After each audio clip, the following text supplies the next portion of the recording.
미국의 관점에서 일본과 한국, 동아시아의 안보에 대해서 주일미군과 주한미군의 존재 이유에 대해서 알아보겠습니다. 주일미군은 일본에 주둔하는 미군입니다. 일본에서는 제1미군이라고 표기합니다. 1951년 9월 8일에 체결한 미국과 일본의 동맹조약인 미일안전보장조약에 그 근거를 두고 있습니다. 1945년 8월 15일 일본 제국이 미국에 항복하면서 주둔한 극동군이 그 원형입니다. 이후 1960년 1월 19일 신조약이 체결되어 안보조약을 단순히 미국에 기지를 제공하기 위한 조약에서 미일 공동방위를 위한 평등한 조약으로 개정한 것이었습니다. 이때 일본 내에서 안보투쟁이 벌어진 일도 있었습니다. 1951년에 샌프란시스코 강화조약도 함께 맺었는데 그 내용에는 제2조 일본은 한국의 독립을 인정하고 제주도, 거문도 및 울릉도를 비롯한 한국에 대한 일체의 권리와 소유권 및 청구권을 포기한다 라는 내용이 있듯이 한국의 모든 섬은 한국의 영토입니다. 1945년 당시 주일 미군이 43만 명이 일본에 주둔하고 있었습니다. 태평양 전쟁 당시 오키나와 전투에서 워낙 피해를 많이 봤기 때문에 일본 본토를 빠르게 제어하겠다는 미국의 전략 때문에 대인원이 투입됐습니다. GAQ 시절에는 더글라스 맥아더 장군이 일본에 머물기도 했습니다. 전후 냉전이 시작되고 한반도에 6.25 전쟁이 발발하자 극동 지역과 일본의 안보는 상당히 불안한 상황에 처했습니다. 일본 정부는 자국의 안보를 위해서 주권 회복 이후에도 주일미군이 일본 국토에 주둔하고 일본의 방위를 지원하게 하는 1951년에 미일안전보장조약을 체결하면서 정식으로 주일미군으로 주둔하게 되었습니다. 최고 지휘관은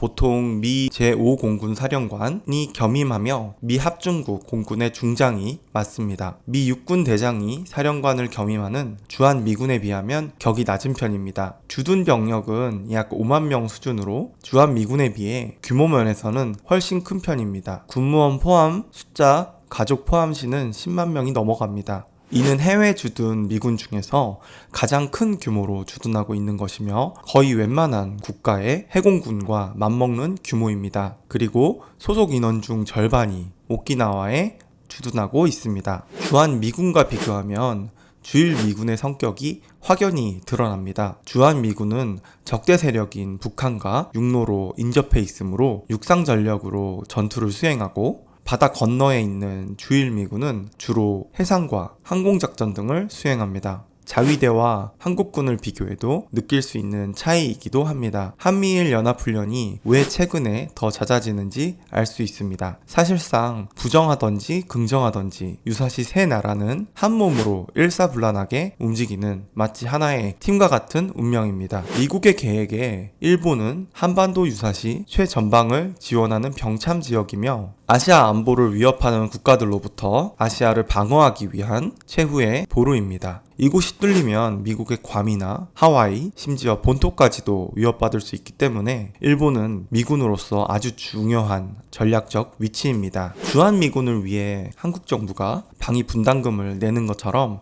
일본 정부도 배려 예산이라고 불리는 지원금을 지불합니다. 2007년에 2173억엔 수준이었습니다. 2022년부터는 평균 약 2110억엔으로 합의하여 2022년부터 2026년까지 5년 동안 주일미군 방위비 분담금으로 총 1조 550억엔을 부담하기로 미국과 일본 간 합의가 이루어졌습니다. 자위대는 정식 군대는 아니며 작전 통제권도 일본이 미국에게 넘기지 않았기 때문에 주일미군은 자위대와 연락 채널만 있을 뿐이고 한국과 같이 연합사를 구축하지는 않았고 카투사 같은 증강보직도 없습니다. 한국의 소파 협정처럼 일본도 주일미군 재판권, 포기 밀약 사건으로 시해법권을 인정하고 있습니다.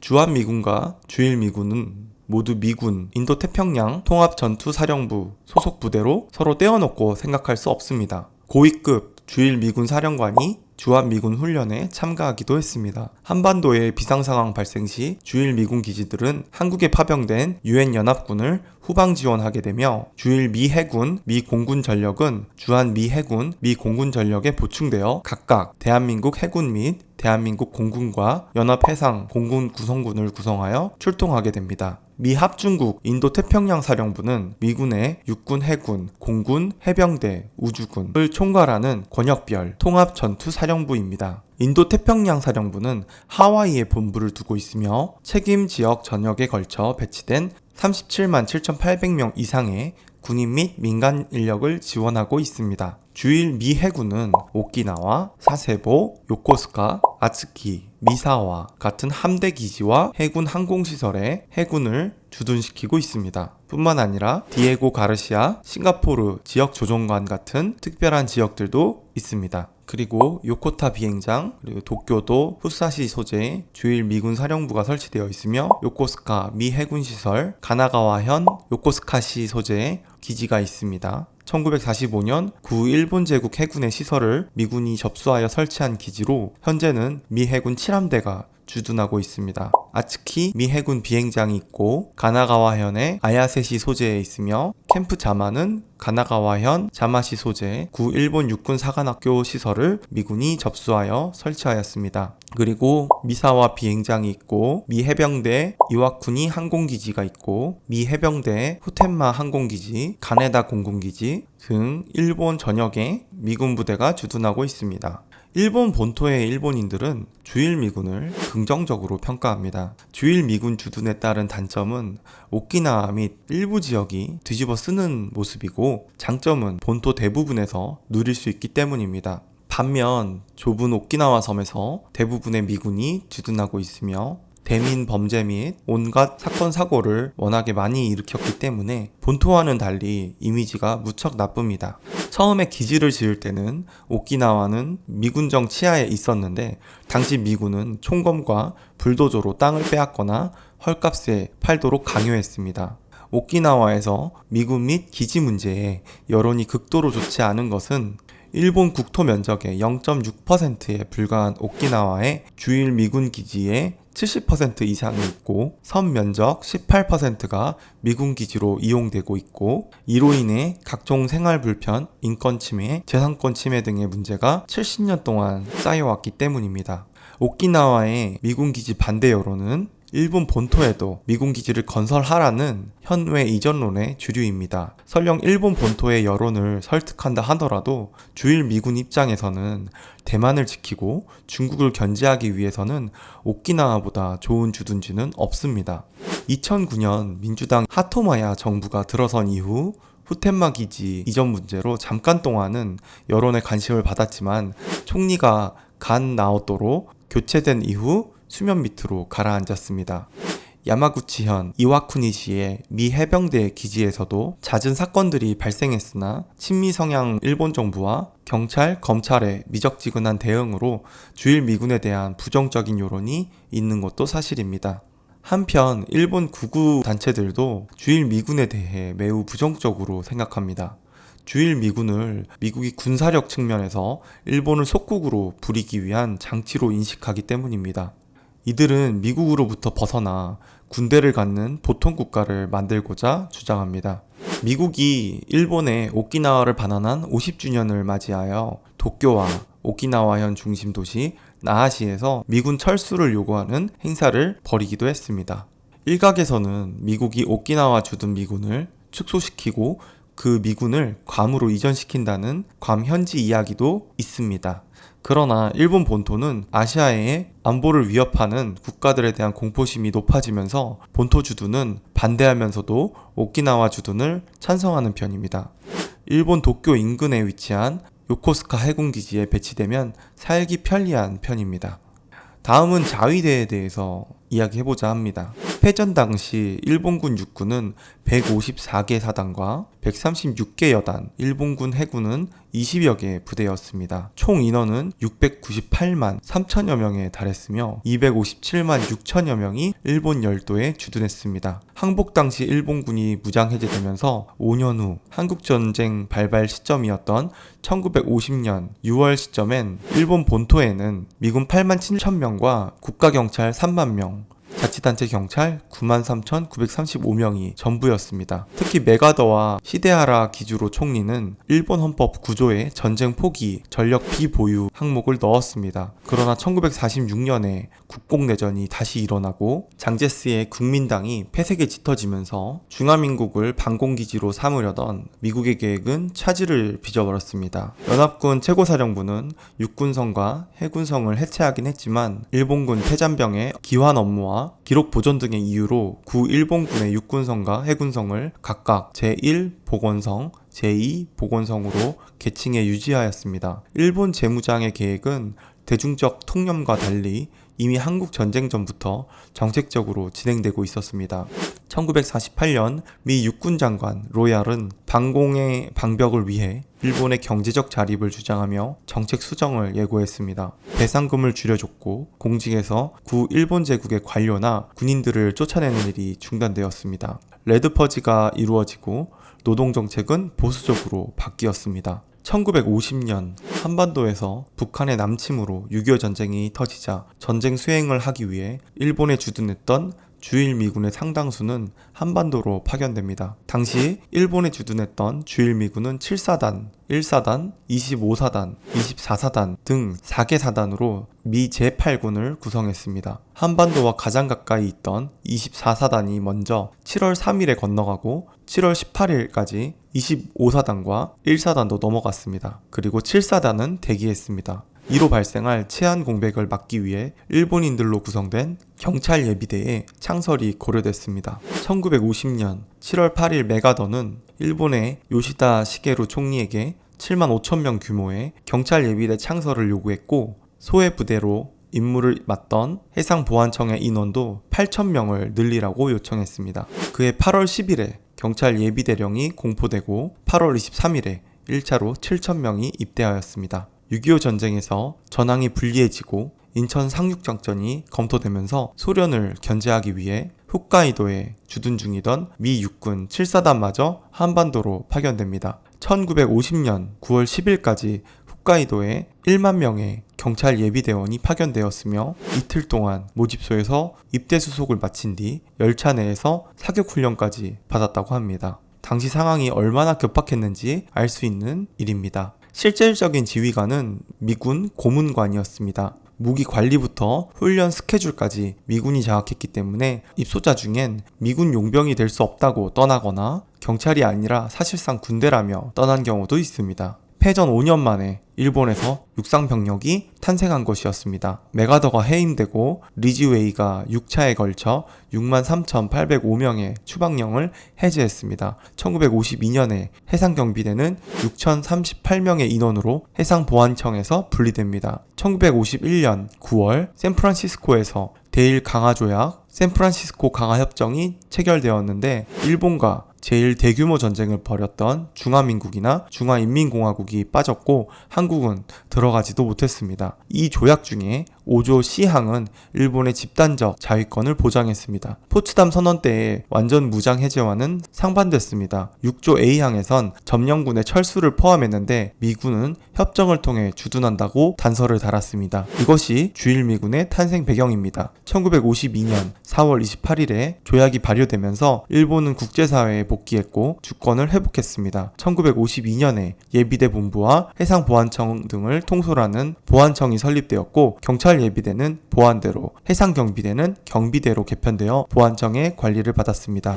이들을 지휘하는 제1막료간부와 제1막료간부를 설치했습니다. 이는 한국군의 육군본부와 해군본부에 해당됩니다. 1952년 5월 10일에 제출된 보안청법은 보안대 병력을 11만, 경비대 병력을 7,590명으로 증원하는 내용을 포함했습니다. 당시에 홋카이도에 주둔했던 미 1기병 사단도 철수 예정이라 전차, 유도탄 등의 장비가 도입될 예정이었습니다. 예산은 1700억엔을 요구했지만 바로 계획되지는 않았습니다. 1954년 미국과 일본은 상호 방위 원조 조약을 체결했습니다. 7월 1일부로 보안청은 방위청으로 개칭되었습니다. 보안대는 육상자위대로, 경비대는 해상자위대로 바뀌었습니다. 방위청이 생기면서 통합망료회의가 세워졌습니다. 이는 미군의 합참을 본딴 것이었습니다. 전후 처리 과정에서 일본 해군이 육군과 판이하게 다른 대접을 받은 것은 강력한 전력의 해군을 유지해왔던 일본 해군의 노하우를 보존, 활용하려는 미군 측의 의지가 반영된 것이었습니다.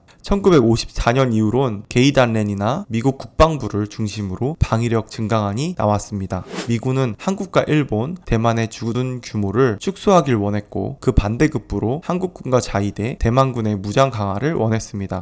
게이단렌과 방위생산위원회는 육군 15개 사단 30만 명, 해군 30만 명, 항공병력 13만 명이라는 엄청난 규모를 제시했지만 무시됐고, 미국의 월터 로버트슨 국방차관보는 육군 10개 사단 32만 5천 명, 해군 프리깃 18척 등 1만 3,500명, 공군 작전기 800대 3만 명 수준을 내세웠습니다. 그리고 일본 정부는 육상 18만 명, 해상 호위함 74척 등 3만 1,000명, 공군 항공기 518대 등 3만 1,800명 수준을 제안했습니다. 일본 정부의 안인 이케다 시안이 대략적인 증강안이 되었습니다. 이런 증강에는 1952년 26만 명이었던 주일 미군이 1960년에는 4만 6천 명까지 감축됐다는 배경이 있습니다. 이후부터 자위대는 헌법 구조의 해석을 두고 점점 그 의미를 확대해 왔는데, 필요 최소 한도의 무력을 유지하는 것은 헌법 구조가 금지하는 바가 아니다 라는 논리를 피고 있습니다. 필요 최소 한도의 수준은 시대 상황이나 기술 진전 등에 의해서 계속 변화하는 요소이므로 자위대의 증강에 구속 조건을 사실상 제거하고자 하는 것입니다. 다만 선제 공격 등의 무기나 교리를 채택하지는 못했습니다. 한국전쟁이란 특수가 끝나면서 일본의 군수업계는 자위대의 국산화에 사활을 걸었습니다. 1965년 한일 기본조약이 체결되면서 미일 안보협력의 체계는 한미일 3국의 군사협력으로 변화되었습니다. 자위대는 국방 이외에 발발할 가능성이 있는 제2차 한국전쟁도 고려하게 되었습니다. 1963년도 통합방위도상연구는 한국에서 전쟁 발발 시에 주일 미군을 따라 자위대가 출동한다는 시나리오가 있습니다. 미치야 연구라 불리기도 합니다. 한미 상호방위조약과 미일 안보조약의 3개국이 화살새처럼 활동한다고 그런 이름이 붙었다고 합니다. 그러나 이 연구가 한일 수교가 복원되기도 전에 이루어졌다는 점이 특이한데, 이 연구는 극비리에 진행됐었는데 1965년에 사토 에이사쿠 내각을 비판하려던 사회당 오카다 하루오 의원이 이 문서를 입수하면서 전 세계에 폭로되었습니다. 1980년대에는 나카소네 야스히로와 로널드 레이건의 조합으로 미일 관계가 돈독해졌습니다. 자위대 내 매파들은 방위정책 수정을 적극적으로 요구하였습니다. 나카소네의 취임 후 첫 해외 방문은 대한민국이었는데, 노래방에서 전두환 당시 대통령과 어깨동무를 하며 노래를 부르기도 했습니다.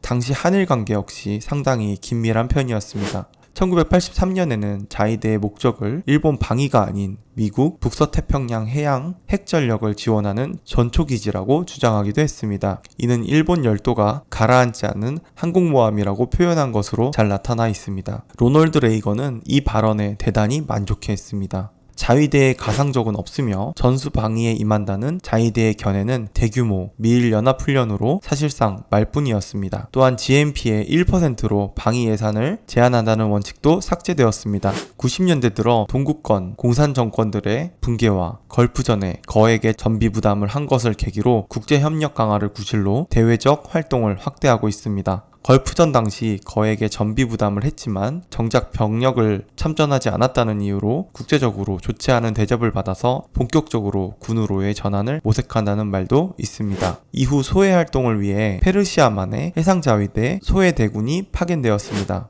2000년대 들어 미군이 대테러전에 집중하기 위해 태평양 지역의 연합군을 줄이고 그 공백을 동맹국과 연합으로 해결하려는 방안을 추진하고 있기에 극동 지역에서 자위대의 역할도 크게 늘어날 전망입니다. 공군 급유기 도입이 좋은 예입니다. 현재 자위대는 소말리아와 지부티에 해외 파병 기지를 두고 있습니다. 자위대의 전수 방위 원칙을 뒤엎는 변화가 시작됐습니다. 2014년 아베 신조 내각 센가쿠 열도 문제를 중심으로 자위대의 역할 변화를 위한 여론 조성과 준비 작업에 착수했습니다. 2014년 4월에는 일본 정부는 지금껏 일제 무기 수출에 족쇄 역할을 하던 무기 수출 3원칙을 방위 장비 3원칙으로 전면 개정하여 족쇄를 풀어버렸습니다. 이 족쇄가 풀리자마자 미쓰비시는 미국 레이시온사에 패트리어트 미사일용 센서를 수출하고 호주와는 잠수함 개발 연구 협정을 체결하는 등 발빠르게 활동 영역을 넓혀 나갔습니다. 2014년 5월 아베 내각이 가기 해석을 변경함에 따라 사실상 전수방위 원칙을 폐기하고 자위대의 집단적 자위권 보유를 천명했습니다. 한국 정부는 우리 측 허가 없이는 한반도에 마음대로 못 들어온다 라고 해명했지만 동맹국이 공격받을 경우가 포함된 것이 의미심장한 것입니다. 남북한 간 본격적인 충돌이 일어나고 미군이 개입할 경우 미군 요청으로 자위대가 한반도에 들어오는 것이 가능하기 때문입니다. 이것은 한국의 의지와 상관없이 미군의 움직임에 따라 작동하기 때문에 한국이 결정할 수 있는 부분이 아닙니다. 드디어 2014년 7월 1일 아베 내각이 집단 자위권을 행사할 수 있도록 헌법 해석을 변경하기로 결정했고 사실상 일본은 전쟁 가능한 국가가 되었으며 자위대도 헌법 구조와 전수방위 원칙이 사실상 폐기되어 활동상의 제약이 크게 축소되었습니다.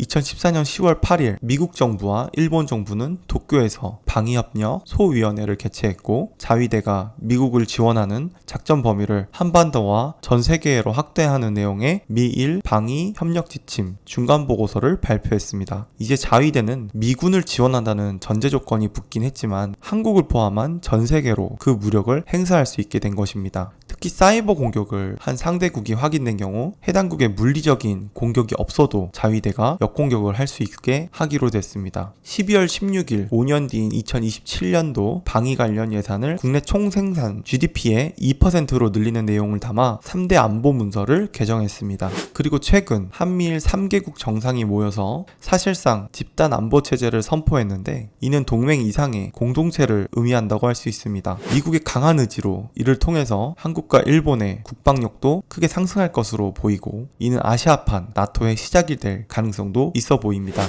오늘은 이렇게 주일 미군과 주한 미군의 차이 그리고 자위대의 역할, 자위대의 활동 범위에 대해서 알아보는 시간을 가졌습니다. 이 영상이 도움이 되셨다면 구독과 좋아요, 알림 설정 부탁드리며 다음 시간에 더 좋은 영상으로 준비 열심히 하도록 하겠습니다. 감사합니다. 좋은 하루 되세요.